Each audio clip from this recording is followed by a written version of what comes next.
요한복음 5장 1절에서 18절까지 말씀입니다. 149쪽입니다. 한 절씩 교독합니다. 그 후에 유대인의 명절이 있어 예수께서 예루살렘에 올라가시니라.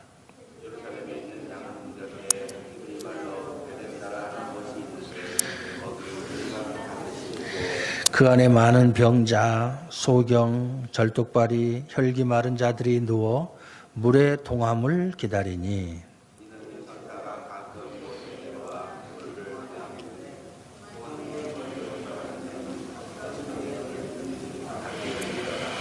거기 38년 된 병자가 있더라.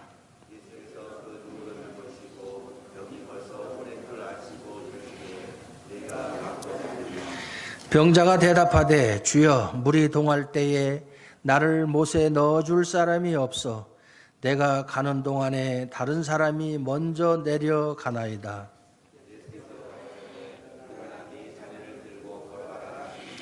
그 사람이 곧 나와서 자리를 들고 걸어가니라. 이날은 안식일이니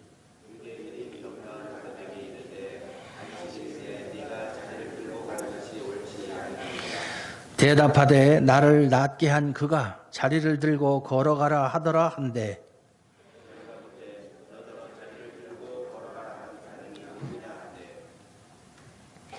저희가 고침을 받은 사람이 그가 누구신지 알지 못하니 이는 거기 사람이 많으므로 예수께서 이미 피하셨습니다.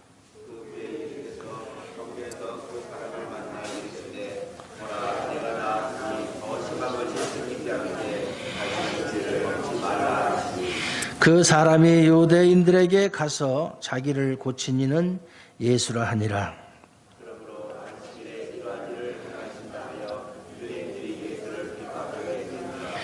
예수께서 저희에게 이르시되 내 아버지께서 이제까지 일하시니 나도 일한다 하시매 이를 인하여 더욱 예수를 죽이고자 하니 이는 안식일만 범할 뿐 아니라 하나님을 자기의 친아버지라 하여 자기를 하나님과 동등으로 삼으심이로라. 아멘.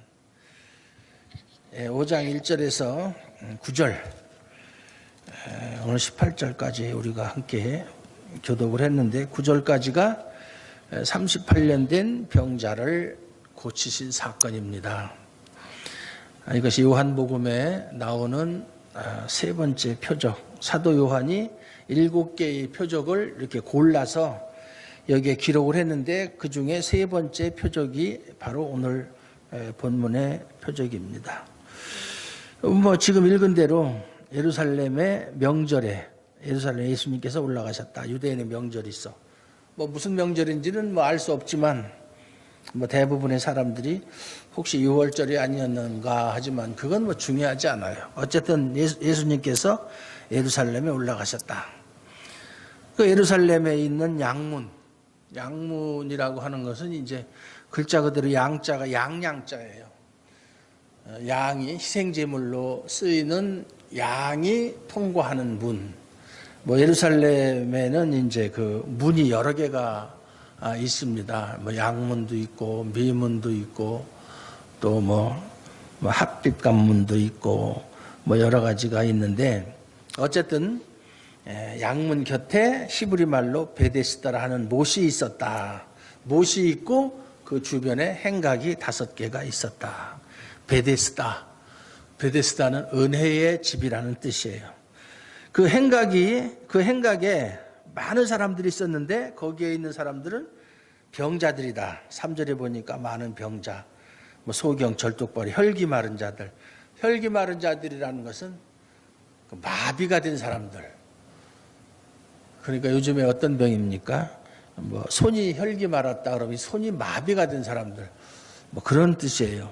이런 사람들이 거기에 누워 있었는데 그 이유가 뭐냐면 여기 괄호 안에 큰 괄호 안에 이런 말씀이 있죠. 물의 동함을 기다리니 이는 천사가 가끔 못에 내려와 물을 동하게 하는데 동안 후에 먼저 들어가는 자는 어떤 병에 걸렸든지 낫게 되밀어라.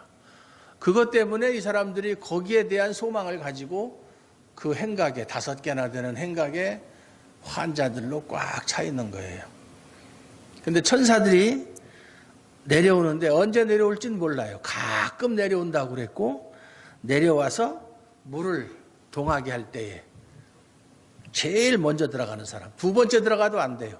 제일 먼저 들어가는 사람만이 어떤 병에 걸렸든지 낫게 된다. 이게 과연 근거가 있는 얘기냐? 하여튼 그 사람들은 이 세상에서는 어떠한 방법으로도 고칠 수 없는, 요즘 말로 말하면 불치병에 걸린 사람들이기 때문에 그거라도 믿고 거기에 모여서 천사가 물을 동할 때까지 기다리고 있다. 근데 우리가 상식적으로 생각해 보세요. 물이 설령 천사가 와서 물을 동하게 했다. 그런데 거기에 모인 사람들은 다 중환자들이에요.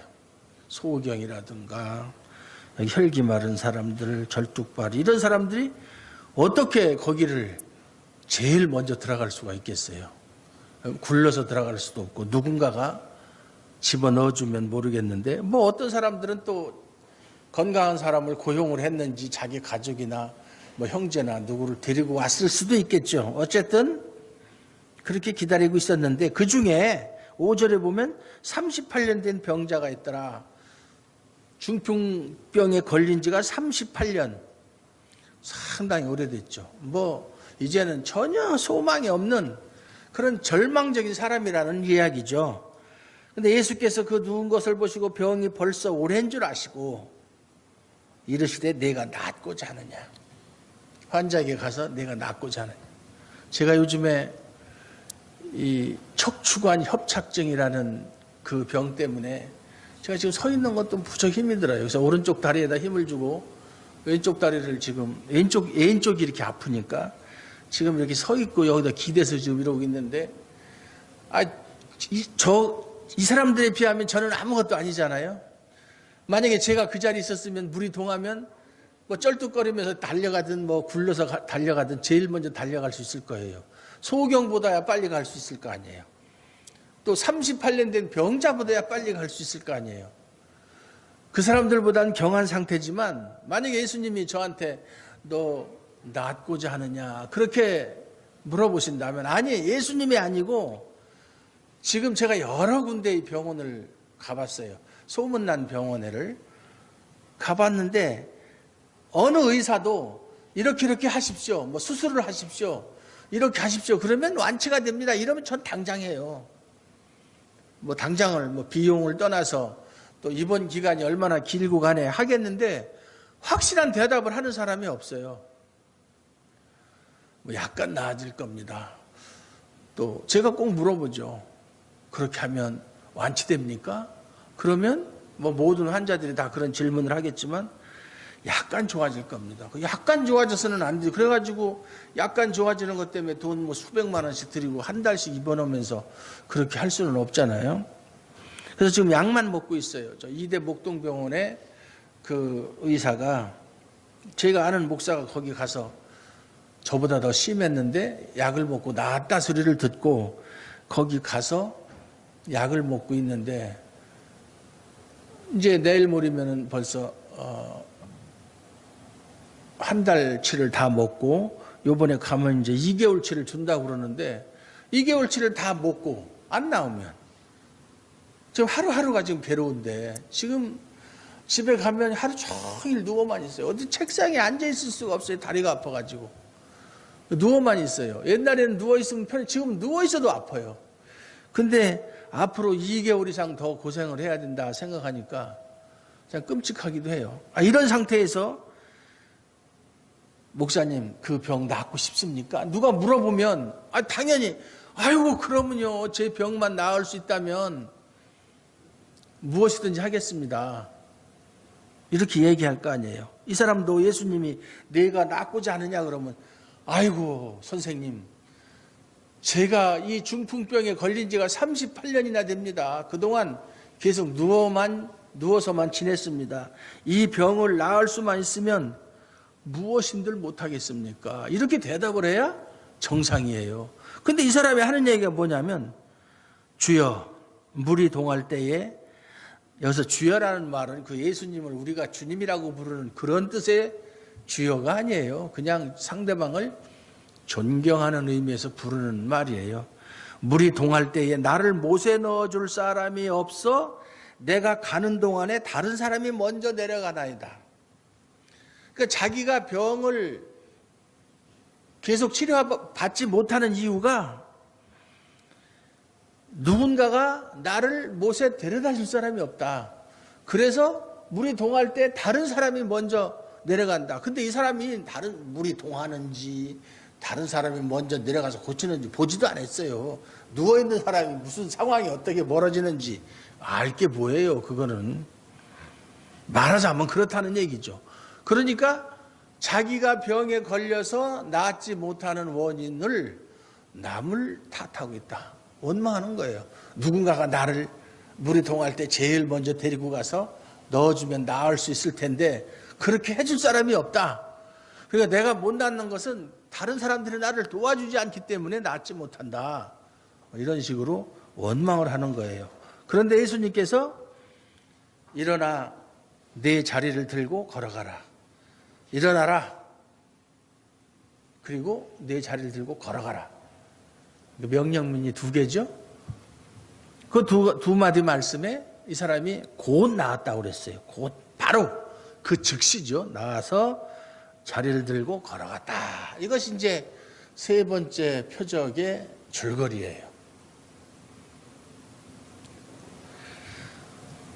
예수님께서 이 사람을 고치신 것이 물론 전적으로 그 사람이 불쌍해서 고쳤다라고 그렇게 생각할 수도 있겠지만 우리가 아는 대로 지금 이 행각에는 이 사람 말고도 정말 고침을 절실하게 원하는 사람들이 뭐 숫자는 얼마인지 모르지만 아주 많이 있었다.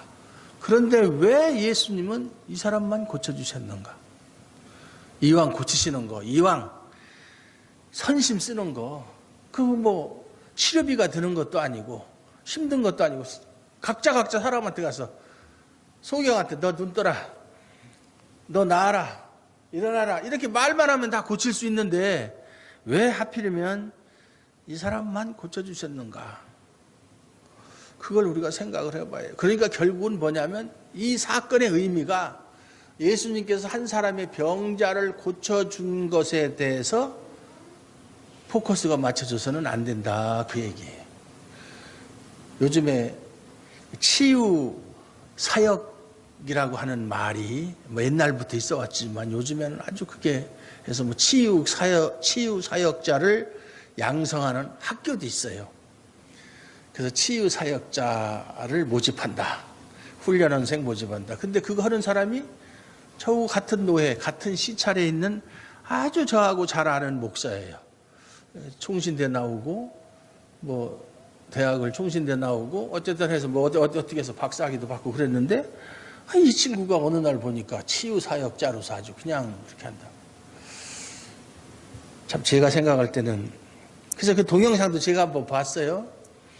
전혀 성경적이지 않은 그런 모습들인데 왜 그렇게 했을까? 아니. 근데 요즘에 그런데 사람들이 많이 몰린다. 그러니까 지난 시간에도 말씀드렸지만 요즘 사람들은 뭔가를 눈으로 보고 확인해야만 믿으려고 하는 그런 경향들이 많기 때문에 아마 그런 일들이 또 사람들에게 그 호기심을 자극하고 많은 사람들이 가는 것 같아요. 사람을 고치는 그 사역자가 훈련을 해서 누구에게 배워서 하는 의술 같으면은 뭐 당연히 배워서 하는 거죠. 의대를 가서 훌륭한 선생님에게 의술을 배워서 의사 면허증을 따고 또 이렇게 의료 시설을 개설을 하고 그 다음에 사람들을 치료하는 것은 당연한 거지만 하나님의 능력으로 병을 고친다고 하는 사람이 누구에게 배워서 그렇게 한다? 그건 말이 안 되잖아요. 그것이 만약에 은사라면 은사라는 게 뭐예요? 글자 그대로 풀이하면 은혜로운 선물, 하나님이 주시는, 성령님이 주시는 그러한 선물인데, 선물이라는 게 달라고 한다고 해서 주는 거라면 그건 선물이 아니죠. 예? 주시는 분의 마음이죠. 그건 주고 싶은 사람한테. 그런데 그걸 훈련을 해서 받는다? 좀 꺼야 되겠네요. 소리 기름이 다 된 것 같은데. 그리고 또 방언도 뭐 그거를 연습을 해서 방언을 한다? 그게 무슨 방언이라는 게 뭐 거기에 대해서는 제가 길게 설명할 시간이 있겠지만, 성경에 보면 성령의 은사라고 그랬는데, 은사라는 것이 연습해서 된다면 그것도 말이 안 되는 얘기잖아요. 어쨌든 요즘에 그런 일들이 많이 있으니까 여러분들이 그런 데에 현혹되지 말기를 바랍니다. 그런데 이 사건으로 인해서 예수님이 아주 곤란한 일을 당합니다. 왜냐하면 이 병자를 고친 날이 보면 여기 9절 보면 하반절에 보면 이날은 안식일이니, 그래, 안식일이니. 안식일 날 병자를 고쳤다. 원래 유대인의 율법에 의하면 안식일 날은 뭐 썩은 무화과나무 이파리 하나, 마른 무화과나무 이파리 하나보다도 더 무거운 것을 들어도 그건 노동이다. 그리고 뭐 자기 집에서 뭐 불과 반 마일만 벗어나도 여행을 해도 그건 여행하는 것이니까 안 된다. 물론 그들이 지키는 율법이 성경에 나와 있는 율법이 아니에요. 그건 이제 구전율법. 다시 말해서 그들의 전통인데 그건 사실은 성경하고는 상관이 없어요. 그런 것인데 그것에 의해서 그들은 율법을 지키고 자기들은 아주 경건한 생활을 한다라고 생각하는 사람들이에요. 그런데 안식일 날 예수님은 병자를 고치셨고 또 병에서 고침을 받은 사람은 자기가 깔고 있던 자리를 들고 일어나서 걸어갔고, 이건 둘 다 안식일을 범한 거예요. 그런데 이 병을 고친 사람도 유대인들이 너 왜 안식일 날 그런 일을 하느냐 그러니까 나를 고쳐준 사람이 들고 일어나서 걸어가라고 그래서 그랬다라고 예수님한테 전가를 시킵니다. 그 책임을. 그 사람이 누구냐? 나는 모른다고 그랬어요. 근데 여기 15절에 보면 나중에 예수님을 또 만나서 14절에 보라 내가 나았으니 더 심한 것이 생기지 않게 다시는 죄를 범치 말라. 그러니까 이 사람의 질병의 원인과 죄가 좀 상관이 있는 것을 우리가 알 수가 있어요. 그랬는데 그 사람이 유대인들에게 가서 자기를 고치는 예수를 하니라 이렇게 고자질하는 거예요. 참 이해가 얼른 안 되는 거죠. 자기가 고침을 받았으면 그것으로 감사할 일이지. 자기를 고쳐준 사람을 유대인들에게 가서 고자질을 하면 자기를 고쳐주신 그 예수라는 사람이 피해를 입을 것을 알면서도 그렇게 고자질을 했다. 어쨌든 상황적으로 정황이 그렇다는 이야기인데 왜 예수님께서는 안식일 날 병자를 고쳐서 18절에 보면 유대인들이 이를 인하여 더욱 예수를 죽이고자 하니, 안식일 날 병 고친 것으로 인해서 예수님을 핍박하고 16절에 보면 그러므로 안식일에 이러한 일을 행하신다 하여 유대인들이 예수를 핍박하게 된지라, 그리고 또 죽이고자 하는 마음을 가졌다. 그런 것을 예수님이 모르셨을 리가 없었을 텐데 왜 그러한 위협, 잘못하면 생명에 그러한 해함을 당할 수 있는 그런 일이 있음에도 안식일 날 굳이 그런 일을 하셨는가? 이 공관복음에도 보면 예수님께서 안식일 날 병자들을 고쳐주시고 그 바리새인들과 논쟁한 일들이 많이 있어요. 또 안식일 날 마태복음 12장에 보면 제자들이 안식일 날 밀밭 사이로 지나가다가 배가 고파서 그 밀리삭 좀 잘라서 먹었는데 그걸 보고 또 내 제자들이 안식일 날 해서는 안 되는 일을 한다 이렇게 비난하기도 하고. 그래서 이 안식일 논쟁이 그 당시 예수님과 유대인, 특히 유대인 하면 여기서 이제 바리새인들을 이야기하는 것인데 바리새인들과 상당한 마찰이 있었다. 그러면 안식일 날 지나서 좀 하시든지 안식일 전에 이런 일을 했으면 그런 논쟁도 없었을 것이고 그러한 오해도 없었을 것이고 또 그들과 그러한 갈등도 없었을 터인데 왜 하필이면 안식일 날 그 병자를 고쳐주셨는가. 그런데 유대인들은 그러한 행위를 사실상 안식일이 됐던 어느 날이 됐던 병자를 고친다고 하는 것이 더 중요한 일이잖아요.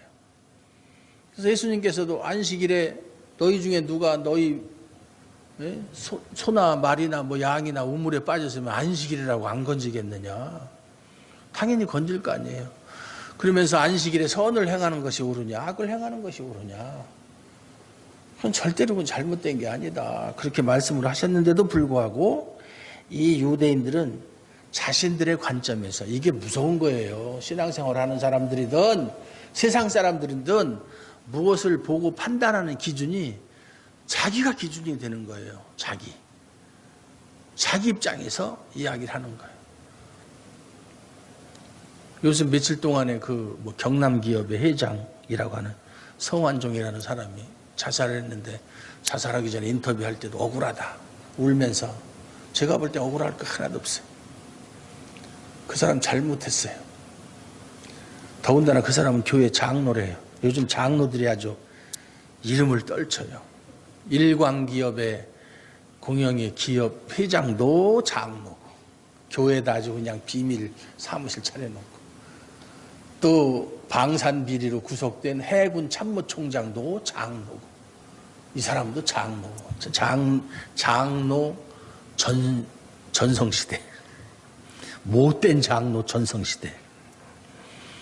그게 장로만의 문제예요. 그런 사람 장로로 시켜준 교회가 잘못이지. 돈 좀 있다고 그래서 그거 얼마나 잘했겠어요. 돈 있는 사람들이 목사님한테 그냥 입에 혀처럼 그렇게 했겠죠. 저 장로님 시켜줄 때 장로님한테 받아먹은 거 하나도 없어요. 증인 있어요. 증인. 우리 교회에서는 장로고 권사고 할 때 어떤 교회에서는 장로 임직 받으려면 얼마를 내놔야 된다. 권사가 되려면 얼마를 내놓고 안수 집사가 되면 얼마를 내놔야 된다. 그런 얘기들 많이 하고 우리 목사들끼리 모이면 그런 얘기해요. 장로는 제야 돈 1,000만 원은 내놔야지. 어떤 큰 교회들은 또 억대로 나가더라고요. 저희 교회에서는 돈 10원 한 장 안 받아요. 임직할 때 성경책 한 권 사줘요. 교회에서. 그것으로 끝이에요. 돈을 주고 성직을 삽니까? 팔기도 하고 그건 아니잖아요. 제가 다니던 교회의 장로님들 참 요즘에 그런 장로님 만나보기 힘들어요. 얼마나 참 훌륭한 분들인지. 가난한 사람들이 다 장로님들이 가난해요. 이렇게 노동하시는 분도 있고 그래도 그만큼 덕망 있고 신앙생활 잘하시고 믿음 있으니까 장로가 되는 거예요. 그 사회적인 신분이 높고 돈 있으면 장로 됩니까? 이거부터가 잘못된 거예요. 그건 세상적인 관점으로 판단하는 것이지. 어쨌든 저희 교회에서는 그런 금전적인 부담이 없으니까 염려들 마시고 열심히 신앙생활만 하시면 됩니다. 여기에 대해서 유대인들의 그 안식일에 대한 오해에 대해서 예수님은 5장 17절에서 30절까지 오늘은 우리가 19절 18절까지 읽었지만 길게 설명을 하세요. 예수님은 병자를 고침으로 안식일의 원래 의미 안식일의 원래 의미를 실현하신다. 내가 안식일에 병자를 고치는 것은 너희에게 주신 하나님의 율법, 그 안식일, 그 안식일의 원래의 의미를 실현하기 위해서 병자를 고치는 것이다. 그러시면서 17절에 보면 내 아버지께서 이제까지 일하시니 나도 일한다. 안식일에 예수께서 병자를 고치신 것은 아버지께서 일하고 계신다는 표징이요. 예수님 자신이 아버지의 그 일을 대행하신다고 하는 것을 나타내는 것이다. 아버지께서 지금도 계속 일하고 계신다. 그러니까 아버지의 아들인 나 당연히 일할 수밖에 없다. 그리고 아버지가 하시는 일을 내가 대행하고 있는 것이다. 이렇게 말씀하고 있는 거예요. 여기서 우리는 원래 안식일, 하나님께서 처음에 우리에게 주신 안식일의 의미를 다시 한번 되짚어 봐야 돼요. 우리가 안식일이니 주일이니 하는 말을 많이 하는데 무슨 우리가 이렇게 지키는 주일은 안식일은 아니지만 안식일 정신으로 주일을 지키는 거기 때문에 뭐 그거나 결국 마찬가지 의미예요. 만약에 그걸 빼버리면 10계명 중에 제4계명을 빼버려야 된다는 얘기니까 그건 아니잖아요. 구약의 안식일이나 신약의 주일이나 의미는 같다 그 말이에요. 그 안식일 논쟁은 아까도 말씀드렸지만 공간복음에서도 계속 서기관과 바리새인들과 부딪힌 문제이고 예수께서 안식일에 병을 고치신다는 것, 예수님은 왜 하필이면 안식일에 병자를 고치셨는가? 아까 얘기한 대로 그런 오해를 일으키고 그런 위협과 핍박을 받으면서 심지어 그들이 자기를 죽이려고까지 하는 마음을 먹도록 그렇게 의도적으로 하셨는가? 뭐 유대인들을 골탕 먹이려고, 예수님이 성격이 원래 괴팍스러워서 짓궂어서 유대인들을 골탕 먹이려고 하신 일도 아니고 분명히 거기에는 의미가 있다. 여기에 깊은 신학적인 의미가 있다. 그걸 알아야 돼요. 우선 안식일이 어떤 날입니까? 구약 성경이 말하는 안식일의 원래 의미는 하나님이 태초에 천지를 창조하실 때에 창세기로부터 올라가야 되죠. 엿새 동안 창조하셨어요. 첫째 날, 둘째 날, 셋째 날, 넷째 날, 다섯째 날, 여섯째 날. 그 하나님이 엿새 동안에 창조하신 피조물을 하나님이 보시니까 심히 아름다웠다. 제일 마지막 날에는 보시기에 심히 좋았다. 그것은 여섯째 날에 그렇게 말씀하셨지만 뭐 어떤 사람들은 그렇게 해석을 해요. 여섯째 날 사람을 만들었는데 사람을 만든 여섯째 날에 심히 보시기에 좋았더라고 한 것은 사람을 만든 것이 그렇게 심히 보시기에 좋았더라. 여섯째 날만 그렇게 표현을 하셨다 그랬는데 그게 아니고 첫째 날이고 둘째 날이고 엿새 동안에 하나님이 만든 모든 피조물이 하나님 보시기에 다 심히 좋았더라. 아름다웠더라. 주아름교회 아름다웠더라. 또 아름다웠다는 말이 뭐냐면 선했다 이런 뜻이에요. 전부 다가. 그걸 보시고 하나님은 기뻐하셨어요. 그리고 즐거워하셨어요. 그리고 하나님은 엿새 동안 창조하시는 일을 마치셨고 그때 하나님이 만드신 모든 피조물은 모든 것이 정말 전혀 부족함이 없고 어떤 결점도 없고 심히 아름다운 상태, 다시 말해서 완전한 상태에 있었다. 그러니까 이제 하나님께서는 더 이상 할 일이 없어요. 그래서 성경에 보면 7일째 안식하셨다 그랬잖아요. 그럼 7일째 안식하셨으면 8일째는 뭐 하셨어요?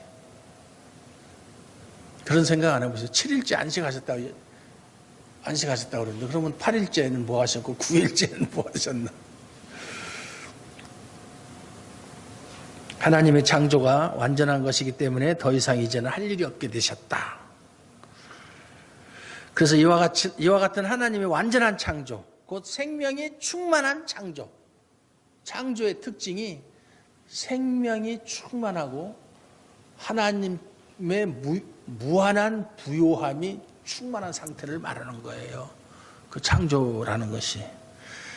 그래서 그런 것을 보시고 기뻐하고 즐긴다는 것이 안식일의 진정한 뜻이다.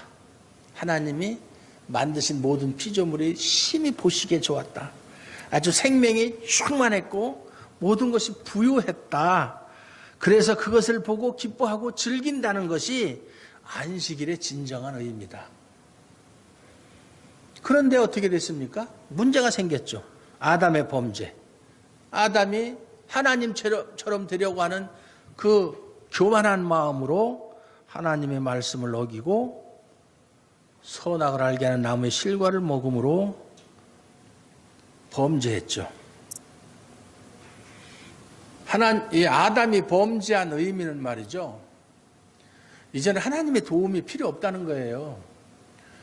자신이 가지고 있는 그것을 다른 말로 내적 자원, 자신 안에 가지고 있는 내적 자원, 내적 자원이란 자신이 가지고 있거나 자기가 할 수 있는 것, 그걸 내적 자원이라고 하거든요.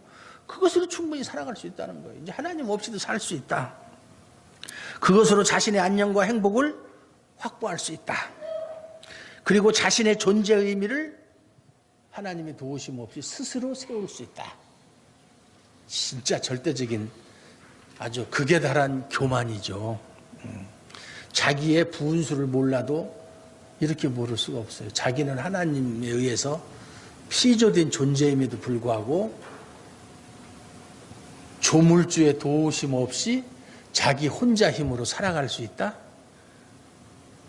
지금 희소나 라이가 엄마 아빠가 나를 낳아줬는데 엄마 아빠 도움 없이도 우리들끼리 살아갈 수 있어 하고 이야기하는 것하고 똑같은 거예요.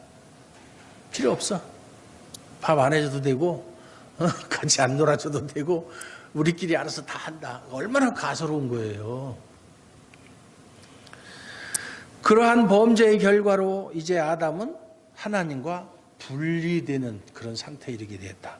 이 범죄의 결과가 하나님과 분리되는 거예요. 죽음이라는 말도 분리된다는 거예요. 우리가 육체적인 죽음은 영혼과 육신이 분리되는 것이고, 또 영적인 죽음은 하나님의 은혜에서 분리되는 것이고, 또 영혼적 사망, 죽음에는 세 가지가 있어요. 영혼적 사망은 완전히 이제는 참 영원토록 죽음의 고통에서 헤어나오지 못하는, 육신적인 죽음이 있고 영적인 죽음이 있고 영원적인 죽음, 이렇게 죽음을 세 가지로 우리가 이야기를 해요. 그러니까 그때부터 아담은 우리가 아는 대로 이마에 땀을 흘려야 그렇게 먹을 수가 있고, 여자는 해산하는 고통이 더해져야 자녀를 낳을 수가 있고, 자연까지, 아담이 모든 피조물의 대표자이니까 모든 자연까지 다 영향을 미쳐서 옛날에는 없던 가시나무와 엉겅퀴가 나고 그렇게 된 거예요. 지금 보면 지진이 일어나고 쓰나미가 있고 화산이 폭발하고 이상 이게 다 인간의 범죄의 결과예요. 그럼 우리하고 상관이 없는 그저 자연재해다. 오존층이 파괴되고, 그 오존층이 왜 파괴됐는데 저절로 파괴됐어요? 그런 거 아니잖아요. 인간들이 물질 문명의 발달로 말미암아 여러 가지 공해적인 문제, 이런 것 때문에 다 그렇게 되는 거잖아요. 그러므로 더 이상 창조주에게 의지하여 자신을 열고 그분의 무한한 부요함으로부터 공급받는 삶이 아니라 이제는 자신의 내재적 자원으로 살아야 하는 신세가 되었다.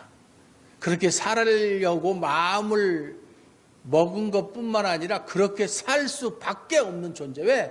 하나님과의 관계가 분리됐기 때문에 이제 하나님으로부터 어떤 도움도 받을 수가 없다.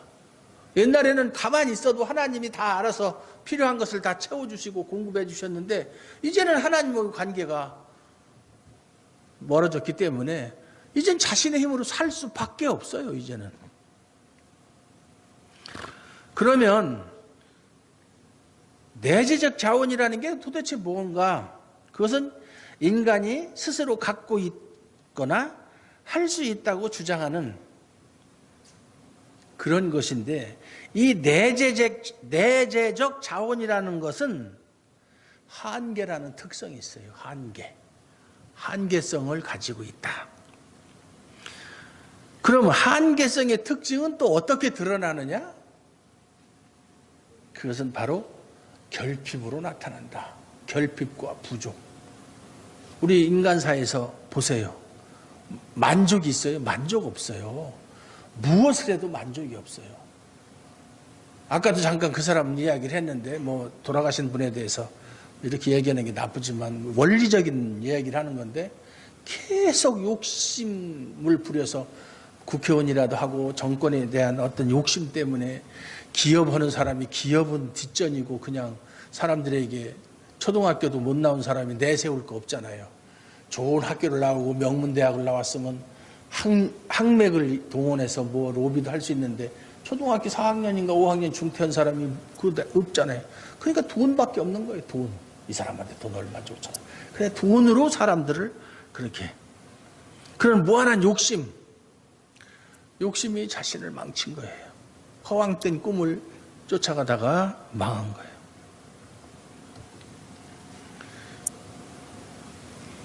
이 세상에서 아무리 좋은 것을 가졌다 해도 잠깐 동안은 만족할 수 있을지 모르지만 그것으로 계속 만족할 수는 없어요. 예를 들어서 보세요. 지혜가 부족하기 때문에 어떤 일을 만났을 때 어떻게 해야 되지? 알 수가 없어요. 내일 무슨 일이 일어날는지 몰라서 불안하고, 또 어떤 일을 할 수 있는 능력이 부족해서 인생에서 만나는 문제를 제대로 해결할 수 없는 그런 한계 상황을 만나게 된다. 그게 결핍이 갖는 의미잖아요. 지혜도 부족하고 능력도 한계가 있고 또 사랑이 부족하기 때문에 갈등투성이의 삶을 살아야 하고 공간의 제약을 받고 시간의 제약을 받고, 그래서 시간의 흐름에 따라서 늙고 병들고 죽어야 하는 존재가 되었다. 이게 우리 인간의 실존이에요. 이것이 바로 더 이상 창조주 하나님의 무한한 부요하심을 의지하지 않고 스스로 가진 자원, 자신이 가지고 있는 내적 자원만으로 살겠다고 하는 아담적 실존이다. 이러한 결핍으로 인해서 우리 인간에게 무엇이 초래되었는가? 어떤 일이 벌어졌는가? 바로 고난이 온 거예요. 고난. 육신의 질병이죠. 심리적 아픔, 사회적 갈등, 또 가난, 이런 것들이 인간의 결핍성에서 나온 거예요. 돈이 없으니까 가난한 거잖아요. 건강이 약하니까 질병이 오는 거잖아요. 옛날에 그런 말이 있었잖아요. 명태가 마르면 북어가 되고, 조기가 마르면 굴비가 되고, 돈이 마르면 거지가 된다고, 그런 말이 있잖아요. 그럼 이 고난은 또 무엇인가? 고난은, 저는 이렇게 뭘 철학적으로 따지는 걸 상당히 좋아하는 사람인데, 원래 전공이 철학이기 때문에 그런지도 몰라도, 고난이 무엇인가? 그것은 죽음의 증상들이다. 고난이라는 게 죽음의 증상. 우리가 죽음이라는 병에 걸려 있다는 증거들이에요. 인간이 죽음의 권세 아래 놓여 있다는 증표이다. 하나님을 떠난 인간은 생명의 근원인 대지에서 뿌리 뽑힌 나무와 같습니다. 대지로부터 뿌리가 뽑혀서 양분과 수분을 공급받지 못하는 나무는 처음 얼마 동안은 살아있을 수 있어요. 산에 가서 나무를 이렇게 톱으로 비워서 옆에다 눕혀놓으면 처음에는 살아있는 나무와 별 차이가 없죠. 잎도 시퍼렇고. 그렇죠? 그러나 그렇게 살아있고 잎이 푸르다 하더라도 그 나무는 대지에서 뿌리가 뽑히거나 잘린 순간부터 죽음의 권세 아래 놓인 것이다. 그때부터 거기에는 죽음의 증상들이 서서히 나타나기 시작한다. 잎이 시들고 가지가 마르죠. 예. 이런 현상들이 바로 그 나무가 죽음에 처해 있다는 증표이다. 이와 같이 인간의 고난이라는 것은 죽음의 증상들이다. 그러니까 뿌리가 뽑힌 순간, 잘린 순간 그건 살아있는 게 아니라 죽은 거예요. 겉모습은 비슷할지라도. 예. 그렇기 때문에 이제 우리 인간에게는 태초에 누렸던 그런 의미의 안식은 더 이상 없다. 범죄하기 이전에 누렸던 안식은 더 이상 없다. 그 히브리서에도 보면 우리에게 안식할 때가 남아있다. 태초에 가졌던 그 안식으로 다시 회복될 때가 남아있다. 지금은 아니라는 얘기예요. 다시 말해서 이 세상에는 더 이상 생명에 충만한 그런 안식은 없다는 거예요. 죄와 죽음으로 인해 인간과 우주는 태초에 하나님께서 선언하셨던 심히 아름다운 상태가 이제 아니라는 거예요. 아니에요. 그러므로 성경이 가르치는 안식일을 올바로 이해하기 위해서는 태초에 하나님이 세상을 창조하실 때 보시기에 심히 좋았더라고 선언하심으로써 인간에게 주어졌던 그 안식이 지금은 우리 가운데 있지 않다는 사실을 심각하게 인식해야 된다. 우리의 처지를 인식해야 된다. 지금 우리가 주일날 하나님께 나와서 예배드리고 하나님과 교제하고 하는 것은 장래, 종말론적으로 우리에게 다가올 진정한 안식을 미리 맛보는 것이지 현재가 완전한 안식은 아니에요. 그것을 소망하고 이렇게 살아가는 것이다 그 말이에요. 그래서 십계명의 안식일을 지키라는 그 의미가 태초의 안식일을 기념하고 종말에 있을 온전한 안식, 하나님께서 이루실 구원의 완성으로서 새 창조 때 있을 진정한 안식을 고대하라는 의미로 이해해야 된다. 우리는 매 안식일마다 새 창조로서 완성될 진정한 안식을 소망하고 고대하고 그러기 위해서 안식일을 지금 지키고 있다. 주일을 지키고 있다. 다시 말해서 제4계명, 안식일을 지키라는 계명은 고장난 우주, 인간의 범죄로 말미암아 우주도 세상도 다 고장나 버렸어. 온전하게 회복되어서 죄와 죽음이 완전히 제거된 상태. 정말 다시는 슬픔도 없고 눈물도 없고 아픔도 없고 늙고 병드는 것도 없는 그러한 상태. 하나님 보시기에 심히 아름다운 상태가 되어서 생명에 충만한 상태가 될 때에 있을 안식을 추구하라는 말씀이에요. 제4계명의 의미가 지금 너희가 지금 안식에 들어오는 게 아니고 나중에 온전한 안식에 들어갈 것을 바라고 그것을 기다리면서 지금 그 안식을 미리 좀 땡겨서 맛보기로 좀 보는 거예요.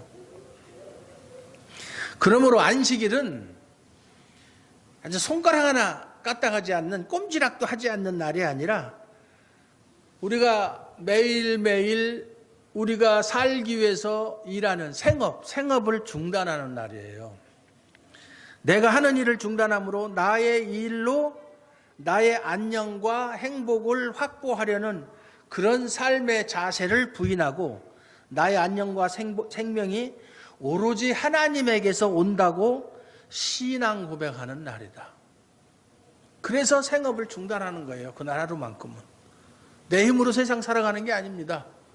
하나님이 주시는 도와주시는 그것으로 말미암아 나의 안녕과 생명이 확보되어진다는 그런 의미로 생업을 중단하는 것이다. 그래서 하나님으로, 그러니까 다시 말해서 하나님의 하나님 되심을 인정하는 믿음이 내게 있다는 것을 의미하는 것이다. 그래서 생업을 중단하는 거예요. 제가 언제 제 힘으로 살았습니까? 하나님이 주시는 은혜로 살았죠. 그러니까 오늘 하루 일을 안 해도 저는 전혀 문제될 거 없습니다. 그런 의미예요. 그렇기 때문에 우리는 안식일에 생업을 중단하고 예배를 드리며 하나님께 은혜를 구하는 것이다. 안식일을 지킨다는 것은 내가 내 힘으로 스스로 살 수 있다는 것을 거부하고 오로지 하나님의 부요함에서 오는 것으로 살겠다는 것을 의미하는 것이며 앞으로 다가오는 엿새 동안도 동일한 자세로 살겠다는 고백을 함께 내포해야 한다. 다른 날도 마찬가지예요. 그런데 이런 안식일을 지킨다는 것에 신학적인 것을 이해하지 못한 유대인들은 안식일은 그저 아무것도 하지 않은 날, 그렇게 이해했어요. 그렇기 때문에 하나님의 치유를 가져와서 안식일을 회복하는 예수를 보고 오히려 안식일을 범했다고 핍박을 했다 이 말이에요. 예수님이 안식일 날 일하신 것은 정말로 하나님의 뜻에 합당한 일인데 오히려 그것을 핍박을 했다. 우리 기독교 전통 가운데도 우리나라의 선교사들이 온 지가 지금 한 120년, 130년 이렇게 되는데 어떤 사람들이 왔느냐 하면 물론 뭐 장로교도 오고 감리교도 오고 뭐 침례교도 오고 다 왔는데 특히 영국이나 미국에서 온 그 청교도 사상을 가진 그런 선교사들은 안식일을 가르칠 때에 바리새적으로 그저 안식일은 아무것도 하지 않은 날로 율법화시켜서 가르쳤다.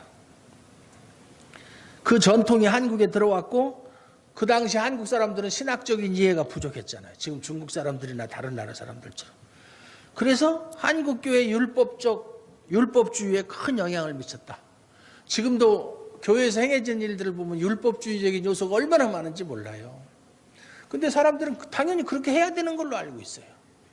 소위 말해서 죽은 전통이죠. 죽은 전통. 그래서 기독교 병원이 있잖아요. 기독교 병원 주일날 문 안 엽니다. 응급 환자가 있는데 사람이 죽어가는데 기독교 병원이라고 안식일 날이라고 문 닫아 걸고 진료를 거부하고 이게 말이 되는 얘기입니까? 그리고 옛날에 제가 처음에 교회 갔을 때만 해도 주일에 교회 갈 때 차 타고 가면 안 된다고 그랬어요. 걸어가야지. 심리가 되고 이심리가 되고 또 어떤 교회에서는 그 당시 TV도 흔치 않았지만 주일날은 TV를 봐도 안 되고 영화 구경해도 안 되고 절대 그런 거 해서 심지어는 주일날은 불을 떼서도 안 된다. 그러니까 주일날 먹을 것은 토요일날 다 미리 해놨다가 주일날 먹어야 돼. 진짜 웃기는 얘기죠. 네. 실컷 해먹읍시다 우리는 주일날 맛있는 거. 그런 율법주의는 실제로 예수님과 바울 사도의 가르침에 어긋나는 거예요. 예수님도 그렇게 안 가르치셨고 바울 사도도 그렇게 안 가르치셨어요. 더욱이 복음이 가져다주는 그리스도인의 자유를 누리지 못하게 하여 오히려 모순과 위선에 빠지게 할 뿐 안식일을 올바로 지키지 못하게 하는 결과를 낳았다. 그리고 요즘에는 옛날 농사짓던 농경사회와는 달리 아주 사회가 복잡한 구조로 되어 있어요. 그런데 안식일을 일률적으로 아무것도 하지 않은 날이라고 한다면 그건 살아갈 수가 없어요. 왜냐하면 주일날에도 병원에서 당직하는 의사가 있어야 응급환자를 치료할 수 있고 또 핵발전소라든가 그런 공공교통수단의 기사, 뭐 버스 기사라든가 뭐 대중교통, 뭐 KTX라든가 이런 기사들이 오늘 나는 교회 다니는데 안식일이라니까 일 안 한다 하고 아무것도 안 하면 어떻게 되겠어요? 마비되는 거죠. 또 정부나 기업체에 그런 일하는 공무원들 오늘 안식일이니까 아무것도 안 해. 어떤 일 있어도 안 한다. 이게 큰일 나는 거죠. 그러면 공동체 전체의 삶이 유지되고 확대될 수가 없다. 이와 같이 안식일은 고장난 세상을 고쳐서 다시 생명이 충만한 세상, 심히 아름다운 세상으로 만들어서 진정한 안식을 가져오려는 주님의 역사에 동참하여 병자들을 치료하고 외로운 이들을 위로하고 가난한 이들을 돌보는 일 등 선한 일은 해야 된다, 그 말이에요. 그러나 일부 한국교회에서는 주일 성수를 한다는 명분으로 성도들을 새벽기도, 주일 예배, 오후 예배, 또 뭐 성가대 연습 이렇게 해서 하루 종일 교회에다가 붙잡아 둠으로 개인이나 가정에 쉼도 없이 그렇게 피곤한 주일 그렇게 만들어 버렸죠. 그래서 그런 것은 잘못된 거예요. 결국에는 우리가 아담적 삶을 반성하고 앞으로 안식일을 지키는 자세로 살겠다고 신앙적으로 결단할 수 있는 마음의 여유도 갖지 못하게 만들었다. 그냥 형식적으로 몸만 교회에 와서 있는 거예요. 쉬는 날인데 마음의 쉼, 움직이지 말라는 얘기가 아니라 해야 될 일이 많이 있는데 교회 안에만 붙잡아 놓고 진정한 안식일을 지키기 위해서는 예배, 쉼과 선행이 적절히 조화를 이루어야 한다. 그런데 여기 안식일에 38년 된 병자가 누워 있어요. 이 병자는 아무런 소망이나 희망도 가질 수 없는 상태예요. 이 병자가 의미하는 것은, 그리고 이 질병의 고난이 상징하는 것은 바로 원래의 안식일이 우리에겐 더 이상 없다라고 하는 것을 극적으로 보여주는 사건이다. 예수님께서는 안식일의 주인이 자신이라고 그래서 인자는 안식일의 주인이다. 우리는 분명히 알아야 될 것은 우리에게 진정한 안식을 주실 수 있는 분은 예수님밖에 없다. 예수님 안에만 참된 안식이 있다. 그리고 우리에게 다가올 완전한 안식이 우리를 기다리고 있다. 그것을 소망하고 기대하면서 지금 우리에게 주어진 이 그림자로서의 안식일을 미리 맛보고 그날을 사모함으로 참된 안식을 고대하면서 살아가시는 저와 여러분들 되시기를 주님의 이름으로 축원합니다. 하나님 아버지 감사합니다. 오늘도 우리 주님께서 고장난 참된 안식을 회복시키시기 위해서 우리에게 안식일의 의미를 가르쳐 주시고 우리가 어떻게 안식일을 지켜야 하고 어떻게 살아야 하는지를 말씀을 통해서 우리에게 지시하셨습니다. 우리가 이 말씀을 듣고 잊어버릴 것이 아니라 이 말씀의 의미를 깊이 깨달아서 참된 안식을 추구하며 그것을 바라며 살아가는 저희들 되게 하시고 이 세상을 살아가는 것이 저희들의 힘으로 사는 것이 아니라 하나님 아버지께서 우리에게 주시는 생명과 은혜로 살아가는 것임을 늘 깨닫게 하시고 감사하게 하옵소서. 예수님 이름으로 감사드리옵고 기도하옵나이다. 아멘.